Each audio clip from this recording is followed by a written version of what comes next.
पश्चिम Asia में चल रहे संघर्ष और इसकी वजह से भारत के सामने आई चुनौतियों पर बात रखने के लिए उपस्थित हुआ हूं। इस समय पश्चिमी एशिया की हालत चिंताजनक है। बीते 2-3 हफ्तों में जयशंकर जी ने और हरदीप पुरी जी ने इस विषय पर सदन को जरूरी जानकारी दी है। अब इस संकट को 3 सप्ताह से ज्यादा हो रहा है। इसका पूरे विश्व की अर्थव्यवस्था पर, लोगों के जीवन पर बहुत ही विपरीत असर हो रहा है। इसलिए पूरी दुनिया इस संकट के जल्द से जल्द समाधान के लिए सभी पक्षों से आग्रह भी कर रही है। अध्यक्ष महोदय, भारत के सामने भी इस युद्ध ने अप्रत्याशित चुनौतियां खड़ी कर दी हैं। ये चुनौतियां आर्थिक भी हैं, नेशनल सिक्योरिटी से जुड़ी भी हैं और मानवीय भी हैं। युद्धरत और युद्ध से प्रभावित देशों के साथ भारत के व्यापक व्यापारिक रिश्ते हैं। जिस क्षेत्र में युद्ध हो रहा है वो दुनिया के दूसरे देशों के साथ हमारे व्यापार का भी एक महत्वपूर्ण रास्ता है। विशेष रूप से कच्चे तेल और गैस की हमारी जरूरतों का एक बड़ा हिस्सा यही क्षेत्र पूरा करता है। हमारे लिए ये रीजन एक और कारण से भी अहम है। लगभग 1 करोड़ भारतीय खाड़ी देशों में रहते हैं और वहां काम करते हैं। वहां समंदर में जो कमर्शियल शिप चलते हैं उनमें भारतीय क्रू मेंबर्स की संख्या भी बहुत अधिक है। ऐसे अलग अलग कारणों के चलते भारत की चिंताएं स्वाभाविक रूप से अधिक है। इसलिए ये आवश्यक है कि भारत की संसद से इस संकट को लेकर एक मत और एकजुट आवाज दुनिया में जाए।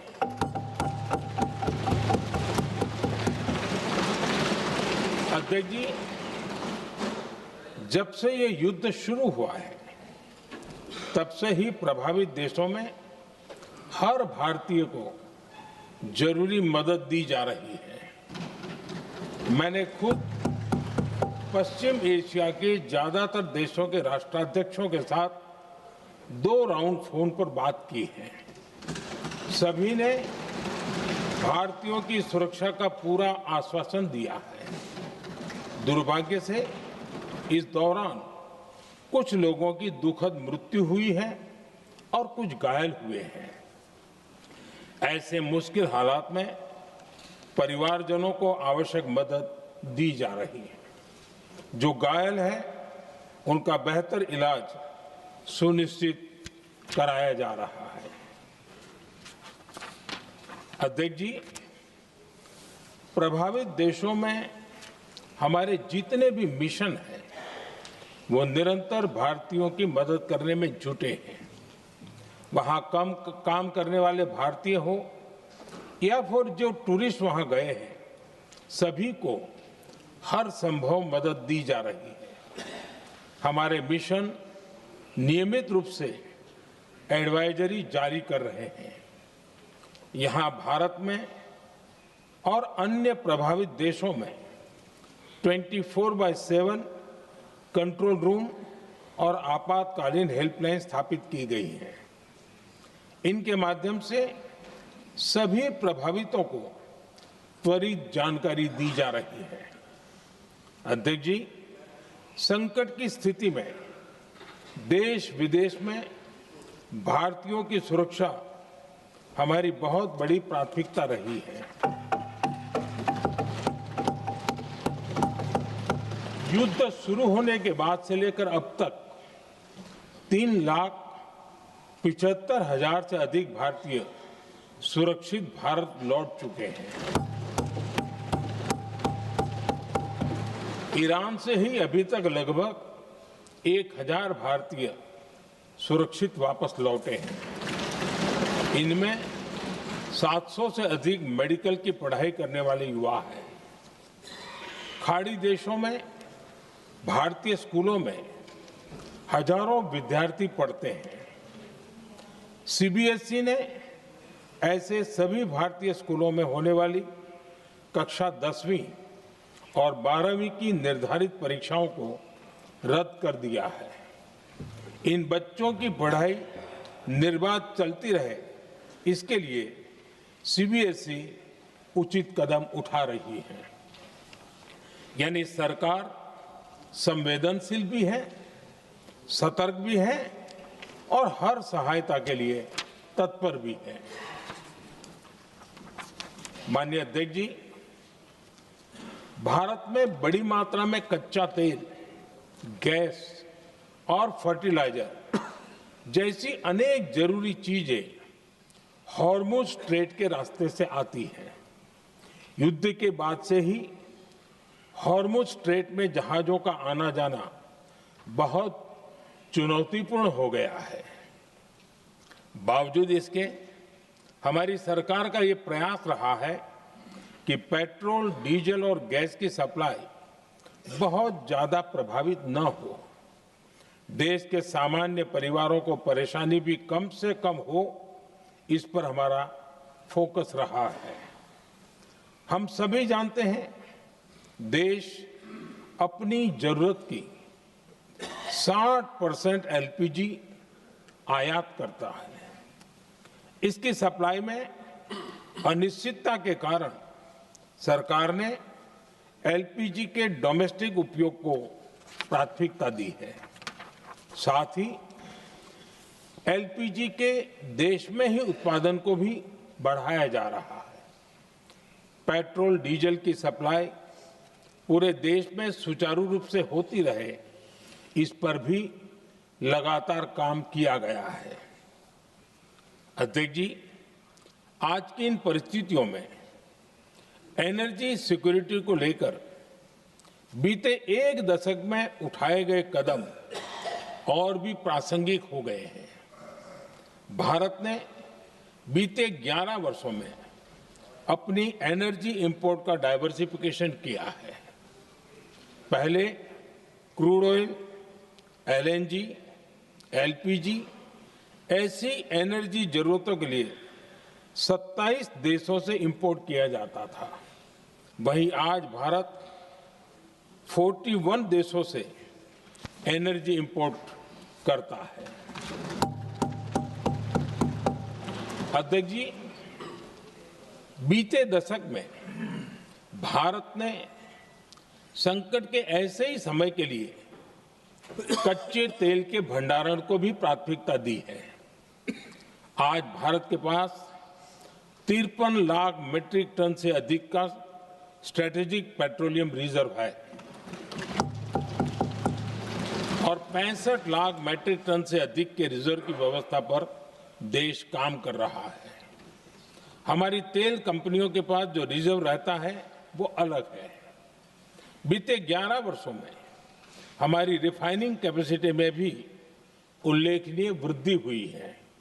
अध्यक्ष जी, सरकार अलग अलग देशों के सप्लायर्स के साथ भी लगातार संपर्क में है।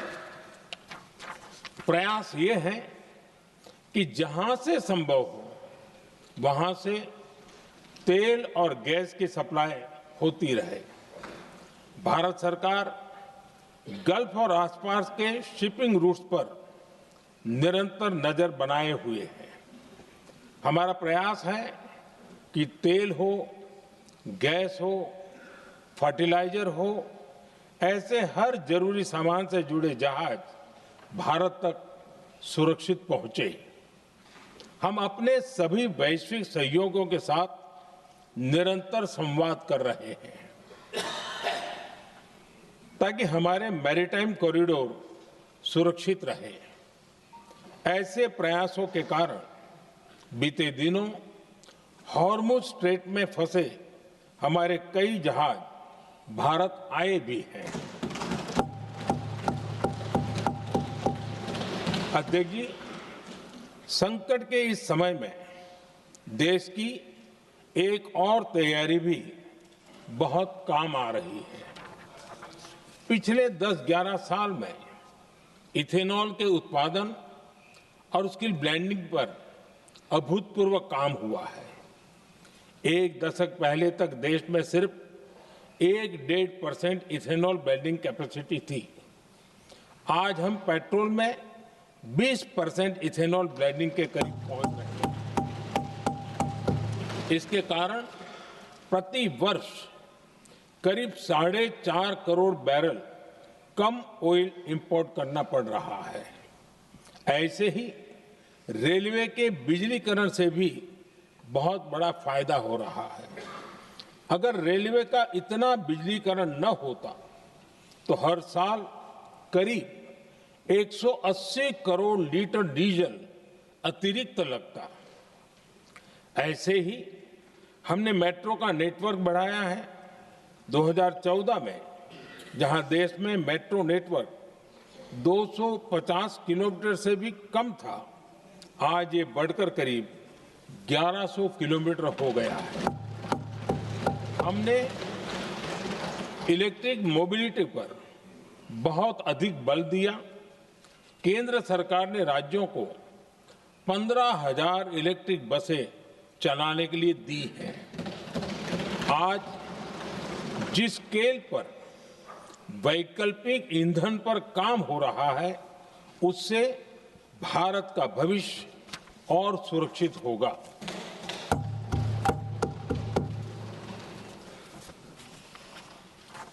आदरणीय अध्यक्ष जी, हम जानते हैं कि एनर्जी आज इकोनॉमी की रीढ़ है और ग्लोबल एनर्जी नीड्स को पूरा करने वाला एक बड़ा सोर्स वेस्ट एशिया है। स्वाभाविक है कि दुनिया भर की अर्थव्यवस्था वर्तमान संकट से प्रभावित हो रही है और भारत पर इसका कम से कम दुष्प्रभाव हो, इसके लिए निरंतर प्रयास किए जा रहे हैं। सरकार इसके शॉर्ट टर्म, मीडियम टर्म और लॉन्ग टर्म ऐसे हर असर के लिए एक रणनीति के साथ काम कर रही है।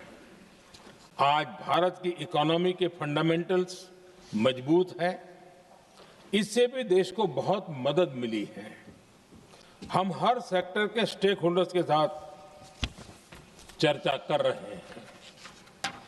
जहां भी जरूरत है उस सेक्टर को आवश्यक सपोर्ट दिया जा रहा है। भारत सरकार ने एक इंटर मिनिस्ट्रियल ग्रुप भी बनाया है।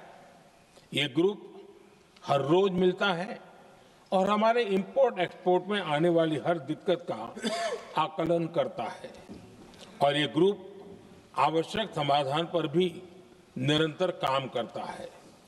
मुझे पूरा भरोसा है कि सरकार और इंडस्ट्री के साझा प्रयासों से हम परिस्थितियों का बेहतर सामना कर पाएंगे।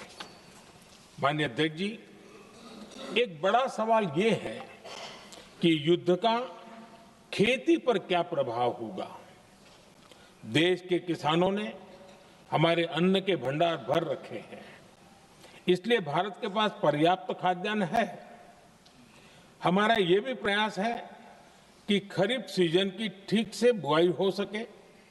सरकार ने बीते सालों में आपात स्थिति से निपटने के लिए खाद की पर्याप्त व्यवस्था भी की है। अतीत में भी हमारी सरकार ने दुनिया के संकटों का बोझ किसानों पर नहीं पड़ने दिया था। कोरोना और उस समय के युद्धों के दौरान उस समय भी ग्लोबल सप्लाई चेन में डिस्ट्रप्शन आ गई थी। दुनिया के बाजार में यूरिया की एक बोरी 3,000 रुपये तक पहुंच गई। लेकिन भारत के किसानों को वही बोरी 300 रुपए से भी कम कीमत में उपलब्ध कराई गई।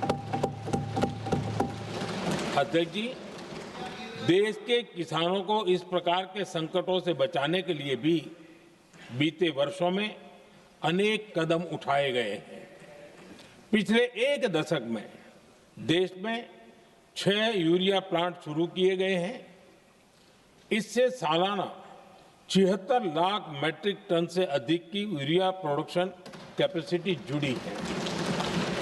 इस दौरान डीएपी और एनपीकेएस जैसी खाद का घरेलू उत्पादन भी करीब 50 लाख मैट्रिक टन बढ़ाया गया है। इतना ही नहीं, तेल और गैस की तरह खाद के आयात को भी डाइवर्सिफाई किया गया है। ऐसे ही डीएपी और एनपीके के आयात के लिए भी हमने अपने विकल्पों को विस्तार किया है। अध्यक्ष जी, सरकार ने देश के किसानों को made in India nano urea का विकल्प भी दिया है। सरकार किसानों को प्राकृतिक खेती के लिए भी प्रोत्साहित कर रही है। पीएम कुसुम योजना के तहत किसानों को 22 लाख से ज्यादा सोलर पंप दिए गए हैं। इससे भी डीजल पर उनकी निर्भरता कम हुई है। मैं सदन के माध्यम से देश के किसानों को विश्वास दिलाता हूं कि सरकार किसानों की हर संभव मदद करती रहेगी। आदरणीय अध्यक्ष जी, युद्ध का एक बहुत बड़ा चैलेंज ये भी है कि भारत में गर्मी का मौसम शुरू हो रहा है। आने वाले समय में बढ़ती गर्मी के साथ बिजली की डिमांड बढ़ती जाएगी। फिलहाल देश के सभी पावर प्लांट्स के पर्याप्त कोल स्टॉक्स उपलब्ध है।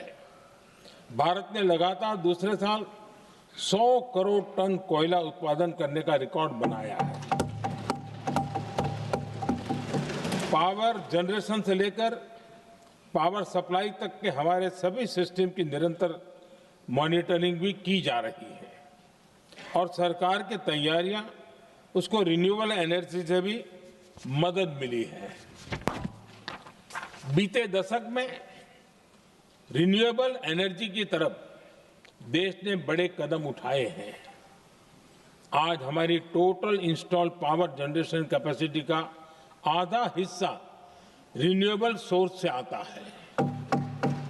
हमारी कुल रिन्यूएबल क्षमता आज 250 गीगावाट के ऐतिहासिक आंकड़े को पार कर गई है। बीते 11 वर्षों में देश ने अपनी सोलर पावर कैपेसिटी करीब 3 गीगावाट से बढ़ाकर 140 गीगावाट तक पहुंचाई है। बीते वर्षों में देश में करीब 40 लाख रूफटॉप सोलर लगे हैं। इसमें पीएम सूर्यघर मुफ्त बिजली योजना से भी लोगों को काफी मदद मिली है। गोवर्धन योजना के तहत देश में आज 200 कॉम्प्रेस्ड बायोगैस प्लांट भी काम करना शुरू कर चुके हैं। ये सारे प्रयास आज देश के बहुत काम आ रहे हैं। सरकार ने भविष्य की तैयारी और बढ़ाते हुए शांति एक्ट माध्यम से देश में न्यूक्लियर एनर्जी के उत्पादन को भी प्रोत्साहित किया है। कुछ ही दिन पहले small hydro power development scheme को भी हरी झंडी दी गई है, जिससे अगले 5 वर्षों में 1500 मेगावाट नई हाइड्रो पावर कैपेसिटी जोड़ी जाएगी। आदरणीय अध्यक्ष जी,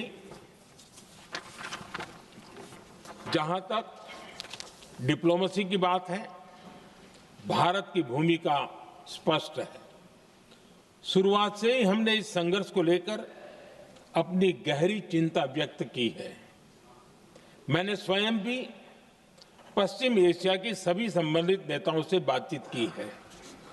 मैंने सभी से तनाव को कम करने और इस संघर्ष को खत्म करने का आग्रह किया है। भारत ने नागरिकों, एनर्जी और ट्रांसपोर्ट से जुड़े इंफ्रास्ट्रक्चर पर हमलों का विरोध किया है।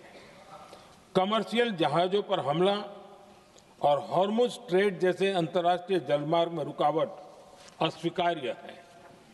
भारत डिप्लोमेसी के जरिए युद्ध के इस माहौल में भी भारतीय जहाजों के सुरक्षित आवागमन के लिए निरंतर प्रयास कर रहा है। अध्यक्ष महोदय, भारत हमेशा से ही मानवता के हित में और शांति के पक्ष में अपनी आवाज उठाता रहा है। मैं फिर कहूंगा कि बातचीत और कूटनीति ही इस समस्या का समाधान है। हमारे हर प्रयास तनाव को कम करने, इस संघर्ष को समाप्त करने के लिए है। इस युद्ध में किसी के भी जीवन पर संकट मानवता के हित में नहीं है। इसलिए भारत का प्रयास सभी पक्षों को जल्द से जल्द शांतिपूर्ण समाधान के लिए प्रोत्साहित करने का है। अध्यक्ष जी, जब ऐसे संकट आते हैं तो कुछ तत्व इसका गलत फायदा उठाने की कोशिश भी करते हैं। इसलिए कानून व्यवस्था सुनिश्चित करने वाली सभी एजेंसियों को अलर्ट पर रखा गया है। कोस्टल सिक्योरिटी हो, बॉर्डर सिक्योरिटी हो, साइबर सिक्योरिटी हो, स्ट्रेटेजिक इंस्टॉलेशंस हो, सबकी सुरक्षा को और मजबूत किया जा रहा है। अध्यक्ष जी, इस युद्ध के कारण दुनिया में जो कठिन हालात बने हैं, उनका प्रभाव लंबे समय तक बने रहने की आशंका है।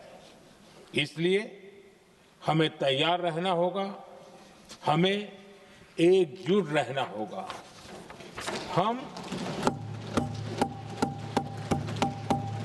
हम कोरोना के समय भी एकजुटता से ऐसी चुनौतियों का सामना कर चुके हैं।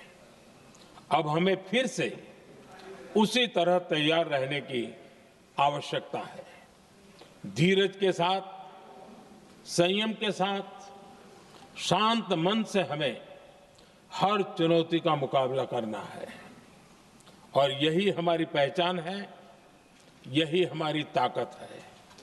और हां, हमें बहुत सावधान और सतर्क भी रहना है। हालात का फायदा उठाने वाले झूठ फैलाने का प्रयास करेंगे, ऐसे लोगों की कोशिशों को सफल नहीं होने देना है। मैं देश की सभी राज्य सरकारों से भी इस सदन के माध्यम से आग्रह करूंगा, ऐसे समय में कालाबाजारी करने वाले, जमाखोरी करने वाले एक्टिव हो जाते हैं। इसके लिए कड़ी मॉनिटरिंग जरूरी है। जहां से भी ऐसी शिकायतें आती हैं, वहां त्वरित कार्रवाई होनी चाहिए। देश की हर सरकार और देश का हर नागरिक जब मिलकर चलेंगे तो हम हर चुनौती को चुनौती दे सकते हैं। इसी आग्रह के साथ मैं अपना वक्तव्य समाप्त करता हूं। बहुत बहुत धन्यवाद। माननीय सदस्यगण,